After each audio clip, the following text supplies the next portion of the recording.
Now, an Emeritus Newsbrief, I'm Lynn Huston. It was the biggest single-day drop on the Dow since 1987. The problem? Recession fears, and a report from the Federal Reserve showing sluggish economic activity. The Dow dropped 733 points. The Nasdaq was down 150. The Federal Reserve's Beige Book report shows economic activity in most of the country to be down.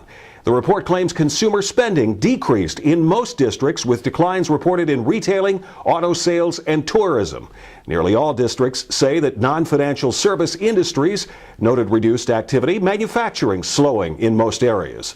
Residential real estate markets remain weak, commercial real estate even slower. Federal Reserve Chairman Bernanke, speaking to the Economic Club in New York City, says a turnaround will not come quickly. Conditions in financial markets have shown some improvement since the worst of the storm in mid-August, but a full recovery of market functioning is likely to take some time, and we may well see some setbacks. In particular, investors are continuing to reassess the risks they face and have not yet fully regained confidence in their ability to price accurately certain types of securities. The ultimate implications of financial developments for the cost and availability of credit, and thus for the broader economy, remain uncertain.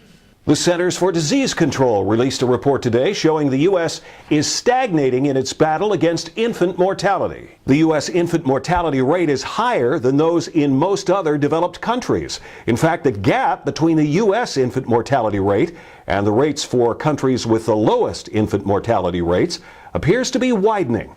The infant mortality rate for non-Hispanic black women 2.4 times the rate for non-Hispanic white women. The rates were also elevated for Puerto Rican, American Indian, or Alaskan Native women. And thousands of voters in Michigan whose voter registrations were thrown out by the new state voter registration law will get to vote after all. Emeritus News, the latest on the biggest issues and public policy. That's an Emeritus News Brief. I'm Lynn Huston.